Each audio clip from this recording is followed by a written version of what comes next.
Good afternoon, brothers and sisters in the Dhamma.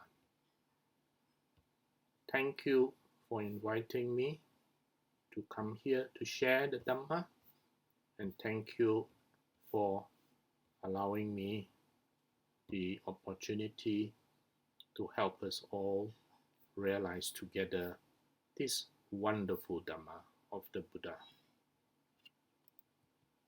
The Buddha's teachings, when applied, transforms us to be better people. The Buddha's teachings, known as the Dhamma, is an education. This education, when we learn and apply it in our lives, will give rise to a change. When we are awakened to the Dhamma, we see life differently because now we see life with reality. The Dhamma is simply the truths of life and of our nature. It is simply how our mind works.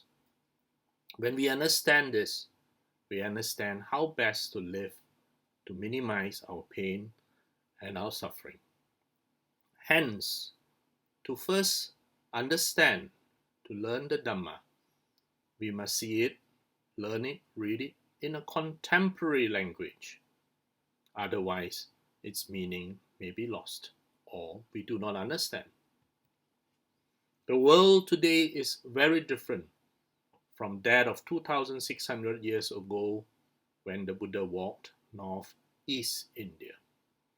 We now live, work, and practice in a very, very rapidly changing world. And the Dhamma must now be shared in an age of urbanization, globalization, instant communication. Our challenge today is how to utilize these modern ways of communication in sharing the marvelous Dhamma while practicing it in our daily lives. First, the Dhamma is an education of the realities of life, of the psychology of the human mind. There is no dogma. The Buddha, unique among all spiritual teachers, insists that all his students, including you and me, must test out his teachings, must see for ourselves the reality, the truthfulness of these teachings. Like a goldsmith, we must check for ourselves that this is indeed the truth and indeed something that will help us. The Buddha wanted us to critically examine and test his teachings before accepting them. That way, we do not need to function on faith. We now know the truth for ourselves. And it is only then that we can effectively transform our minds. The Buddha did not start any new religion. He wanted to make us better people, noble ones. He gave us the Dhamma, which he rediscovered, so that we can have less suffering, less pain, as we walk this path towards full awakening. The only difference from the sciences is that science requires an external laboratory, while our laboratory is internal. In our minds, our validation is simply watching our own mind and our own experience within us and as we interact with the outside world. Within the last few months, our world has changed dramatically. This is the impermanence of life as taught by the Buddha. Within just 3 to 4 months, everything has been turned upside down. Now, the digital world is the means for which most of us work and most of us communicate. The Buddha Dhamma now must similarly be shared via this medium. Services which were traditionally conducted in temples, monasteries, and Buddhist centers are now conducted online, including the recent Vesak services. This is a paradigm shift from what we are used to, but we have to adapt to this new world, this new environment, which is going to be with us for a while. So what is the Dhamma?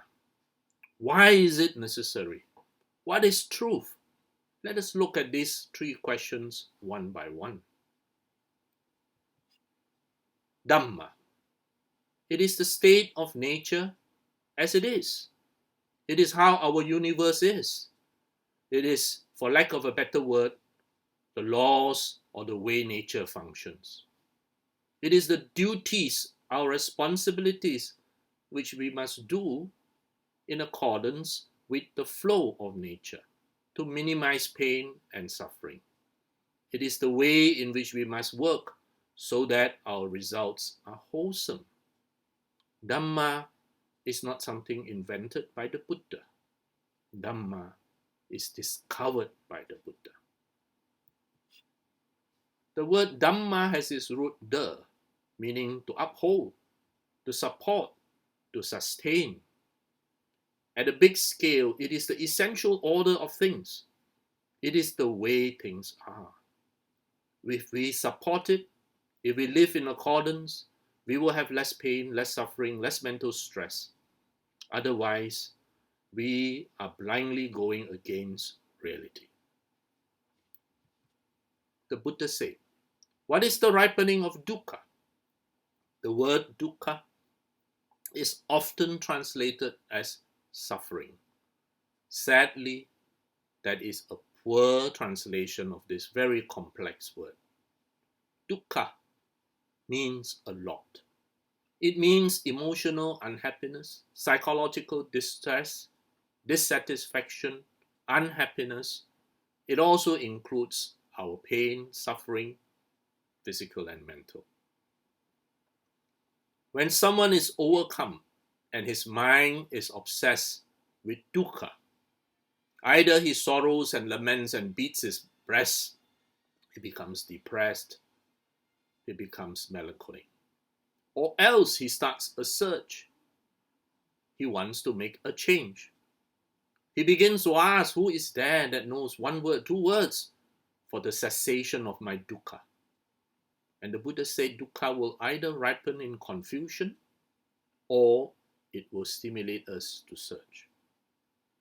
So for all of us at some stage in our lives, one awakens to discontentment. And we, wanting to be rid of this dissatisfaction or unhappiness, will search for an answer. Dhamma, when it is applied, can help us cut through our problems and hopefully gradually reduce them to nothing. Hence, it is not the theoretical study of the Dhamma, but its application of these marvelous truths of life, the marvelous realities which the Buddha had seen, which will help us have less suffering.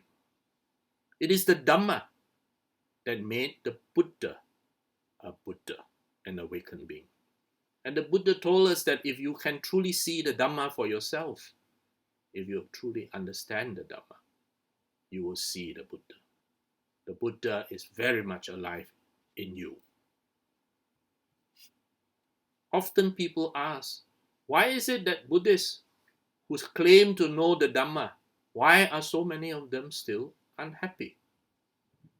Well, the Dhamma is basically the medicine for us to reduce our pain and suffering. The medicine is there. But very often in many centers, in many societies, in many cultures, lineages and tradition, the beautiful, marvelous Dhamma is buried among much culture. Much that we inherited from our forebears, much rituals and ceremonies. Sometimes there is so much icing on this cake that we have forgotten that beneath is the cake. It is this kick that is important. It is this kick, this core that we must apply in our lives so that we can reduce our pain and suffering. And often we are so caught up with the icing that we completely forget about the cake that is beneath. For many people, whenever we face discomfort and discontent, we bury it with sensual gratification. We buy something, a new dress, a new gown, a new watch, a new car, and that gives us happiness which buries our underlying unhappiness. Many people live convinced that retail therapy is the true source of happiness. And for many, it does provide psychological relief. But one day we will realize that this is not the happiness that we seek. And then we will seek for a higher happiness beyond these mundane pleasures.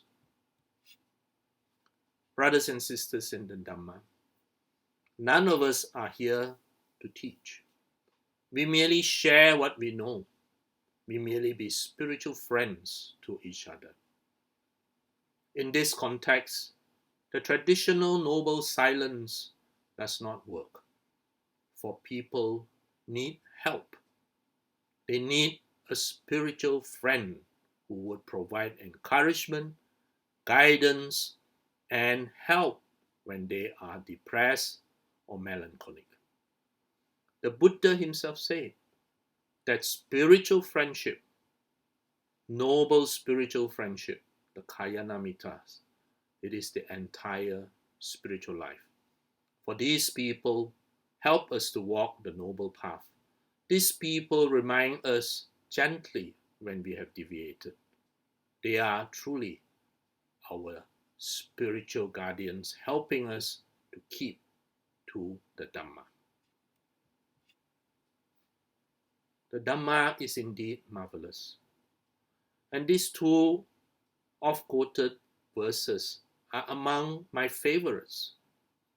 For Zai Xin Zhong, the Buddha is in my mind. The Buddha is not somewhere outside.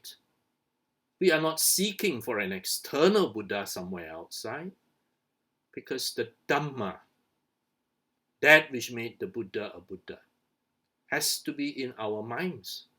It has to be activated and lived in our actions.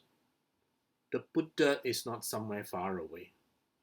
The Buddha is very much alive today, residing within our minds. Xin Zhong Yu Fo.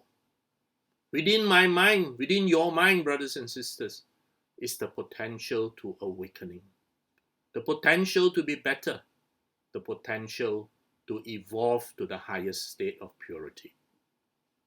We are not a condemned sinner that requires to be bailed out. The Buddha assures us that within every one of us is that potential, that nature, that seed to be perfect. This is indeed a paradigm shift in spiritual thinking if one is to compare it with other spiritual philosophies or schools of thought. These two lines had encouraged me all my years. When we have the Buddha residing in our mind, when we know that we can be good, we can be better than yesterday, we can live well and properly. We can be happy as we strive towards ultimate awakening. After all, everyone seeks happiness, whether mundane or supramundane. In the Dhammapada verse 18, the Buddha said, "Here he is happy. Hereafter he is happy. One who performs meritorious deeds is happy in both existences." Happily he exclaimed, "I have done meritorious deeds." He is happier still when he is reborn in a higher world. When we live by our precepts, when we live doing what we can wholesomely, we are happy and without guilt. The Buddha said that his teachings, the Dhamma, is not to be rendered into classical meter. I allow the words of the Buddha to be learned in one's own language, in the Chula Vagga 533. Hence, to fully understand the Buddha's teachings, it must be communicated in a medium that we are familiar and comfortable with. Be it in song, dance, poetry, or a simple t-shirt. Its whole purpose is education. T-shirt logos are one of my favorite, for it stimulates conversation, and I become a walking advertisement. Our actions speak so loud that none can hear our words. People are watching us more than listening to our words. The Dhamma is more effectively shared by our actions than by our words. A single act of metta is far better than many words, sharing on the benefits of metta. In sharing the Dhamma, nothing is as effective as actually living it in our priorities and our lives. The Buddha's very first teaching is that of the middle way, avoiding the extremes of indulgence in sensual pleasures, nor tormenting ourselves, denying ourselves. He taught us the middle way between these two extremes as the way for us to slowly progress towards awakening. People will look at the lives led by Buddhists, by teachers who are sharing with them the Dhamma. People want to see success stories, modern heroes, people living successful and happy lives guided by the Dhamma, successfully in this modern 21st century. Thankfully, there is no shortage of such role models for us. So let us get out of whatever drama we are in and into the Dhamma. In the Dhammapada verse 19, the Buddha said, much though he recites the sacred text, but acts not accordingly, that heedless man is like a cowherd who only counts the cows of others. He does not partake of the blessings of the holy life. What this teaches us is that while it is extremely important that we know what is in the canon, what is in the text, it is more important that we act accordingly. This is an internet-savvy generation that have tremendous amounts of information available to them at the click of a keyboard. Whatever we share with this young generation, we must be sure that it is backed up by canonical sources, not of fables or mythology or legend, or we will lose all credibility. Communication, language is so essential. There is suffering in life. This is a common denominator of all of us, whether rich or poor, high in status or low in status. No one can deny this fact, this truth. However, I was told when I was younger that life is suffering. This gave me a very negative impression of the Buddha's teachings, and I found it quite inconsistent with what I experienced, for I could see that there is lots of happiness in life too. The reality is we have misquoted. The Buddha in the first noble truth taught us the first noble truth of dukkha, that very all-encompassing compound word. And this complex word is far more than what the English word suffering denotes. To say that life, with all its compound and conditional things, is dukkha, is unsatisfactory, is correct, as it teaches us of the unreliability, the instability, and unsatisfactoriness of all conditioned phenomena. But it is patently not what the word suffering implies. There is lots of happiness in life too, although this happiness is very transient. It disappears as soon as it comes, and for some, it is very, very lacking. For some others, it is more. But for all of us, we could see that whatever mundane happiness we have, it is impermanent. It is unstable. And the last few months of COVID-19 had clearly shown to us how unreliable our worldly happiness is, how unstable our world is. When we learn the Dhamma, when we learn and apply its basics, we first learn to control ourselves with sila, with precepts, with moral precepts. We learn the truths and we see that there is a different aspect called reality, different from what we want or wish to have or see with jaundiced eyes. When there is reality that shows us impermanence, dissatisfaction, and not self, we have to deal with it looking for alternative solutions. And then when we realize this, we try our best to minimize the causes that we plan which would give us unhappiness and tension. We control ourselves.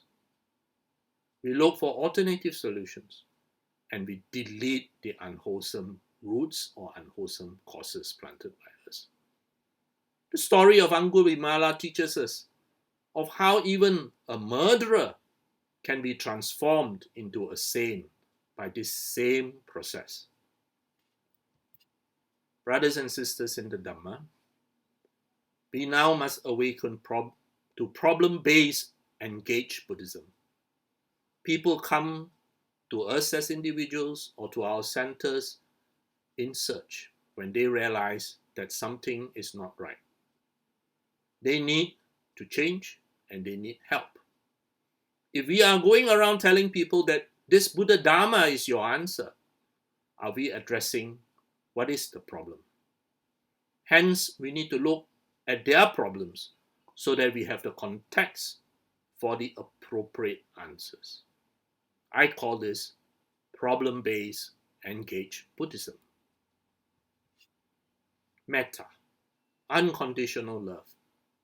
Are our centers ready to accept, counsel, and embrace these people, even though they may have different opinions and views from us? Are our centers practicing the culture of loving kindness, compassion, and wisdom? Human beings aren't just minds that we can upload the Dhamma into and say, this is a new operating system, just use it. No. They are also broken hearts, frail bodies, and to help them awaken to the Dhamma requires that we bring these people's unhappy thoughts, feelings, and actions to a new culture of loving kindness, compassion, and wisdom. If and where we fail, it is not because of the Dhamma. It is because we are not applying the Dhamma. Tranquility is another icon of the Buddha Dhamma. A single beneficial word, which upon hearing once becomes tranquil, calm, is much better than 1,000 sayings comprising of useless words. Verse 100 of the Dhammapada. This is another teaching, another training, in which we learn to look at problems with a calm mind, instead of reacting emotionally in a knee-jerk manner. Hence, dear Dhamma brothers and sisters, all of us who are serving the Sasana, who are acting as spiritual friends to one another, We must not be aloof. We must not be hiding in the center, and we must not be dogmatic. From weddings to funerals, from birthday celebrations to tuition, we have to engage ourselves in the sharing of the teachings. I learned that wisdom only exists for the sake of putting it into practice, that it is only good insofar as it benefits all living beings, one and all, including ourselves. Hence, we have to immerse in all aspects of life, from unhappy occasions to happy occasions. Brothers and sisters, we often hear that there are 84,000 Dhamma doors, 84,000 Dhamma teachings. Wow, we say, so much. This is from the Theragatha, verse 1024, said by the Venerable Ananda. He said, 82,000 teachings from the Buddha I have received, 2,000 more from his disciples. Now 84,000 are familiar to me. Indeed, it is a lot of teachings, but we must realize that all these 84,000 teachings have a common core, a central spine. We have the Eightfold Path. This is the way in which we live our lives. This is the way we live every day, moment to moment. We have within it the Four Noble Truths, the very central pillar of the Buddha's teachings, which we must realize for ourselves. And we have the three universal characteristics of impermanence, dukkha, and not self. All teachings come to this core. All Dhamma doors lead to this core. In the first teaching of the Buddha, in the Dhammacakkappavattana Sutta, the Buddha taught of the Eightfold Path and the Four Noble Truths. In the second teaching of the Buddha, the Anattalakkana Sutta, he taught of impermanence, dukkha, and not self. This is the very core of the Buddha Dhamma. This is the very core of the marvelous Dhamma to which we learn and apply. Hence, this marvelous Dhamma requires a self-discovery, a realization, an insight that life can be lived wholesomely and purposefully. It requires that we have the insight that it is possible to achieve freedom from our suffering. It is possible because we have caused this suffering by our ego, by our cravings, our attachments, our likes, dislikes, and aversions. When we realize that we had planted these roots of suffering ourselves, we can stop planting them. This realization is needed for our transformation. And in this process, spiritual friendship supporting each other is essential.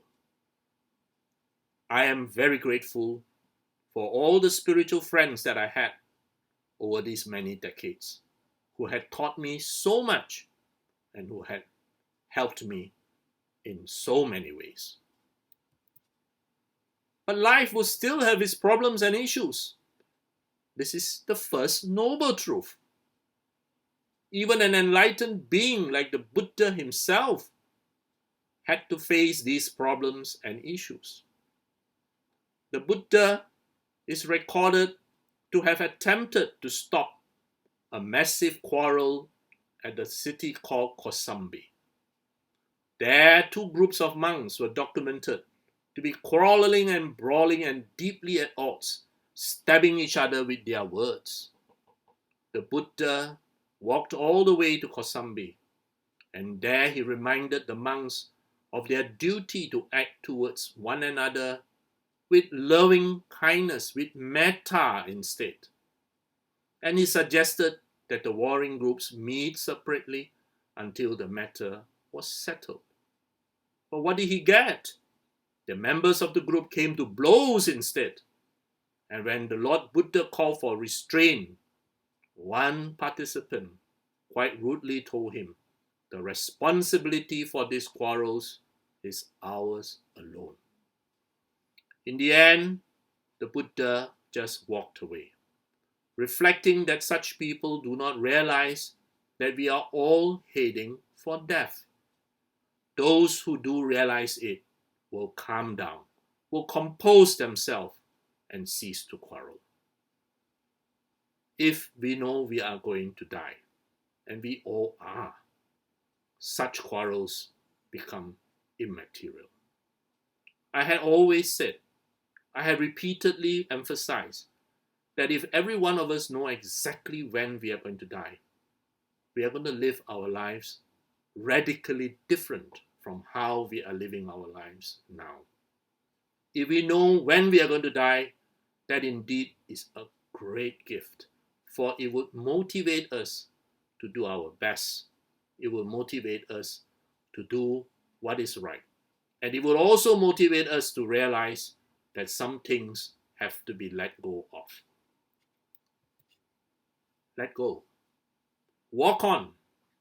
For many, it is impossible because of attachments. We have to drop this craving. We have to drop this image of self. We have to drop this notion of permanence and for things to be what we want it to be. There are times when we have to realize that we have to go straight on with the movement of life.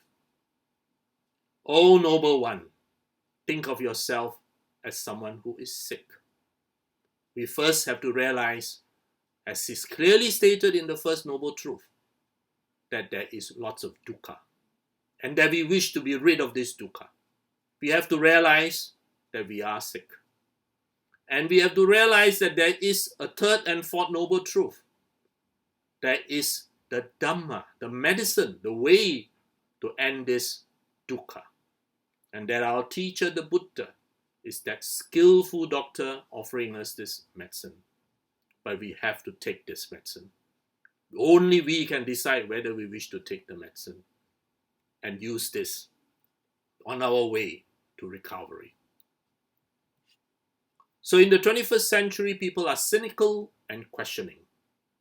What is truth? I raised earlier. Truth remains the truth, whether it is 1,000 years ago, now, or 1,000 years later. The truth remains the truth, whether we believe it or not. The truth does not need to be defended. It stands by itself. This is a modern world where people will ask you for evidence. No longer will people be willing to accept teachings without question just because someone said it. And here the Buddha Dhamma stands supreme because it is the Buddha who teaches us the philosophy of ehipassiko. You have to experience the Dhamma by yourself. See, taste, touch, feel. Know whether it is true or not. This is a core, a pillar of the Buddha's teaching. And whatever you see, feel, touch, know, experience for yourself as the truth, you do not need faith anymore. Now you know. No one has a patent right to truth. No lineage, no tradition, no culture. For truth stands by itself. If it is the truth, no matter who says it or no matter who denies it, it remains the truth. So the truth is still the truth, even if the whole world is to have forgotten about it. And that is why the Buddha rediscovered the Dhamma. A lie is still a lie, even if everyone is to believe it. Brothers and sisters in the Dhamma, we have a wonderful, marvelous Dhamma with us. It is a software for us to help us improve our minds to be better than yesterday. We must use all the modern technology at our disposal to help people, to help ourselves. This is no longer a generation that reads thick, boring books, but a generation used to instant knowledge, to multi-sensorial messages through the electronic media. And this is the medium which we must now, in the wake of the COVID-19 crisis, master to help people to awaken to this Buddha Dhamma. I wish to say thank you for giving me this opportunity to share my thoughts. I wish to say thank you to everyone here for giving me your attention. Thank you so much.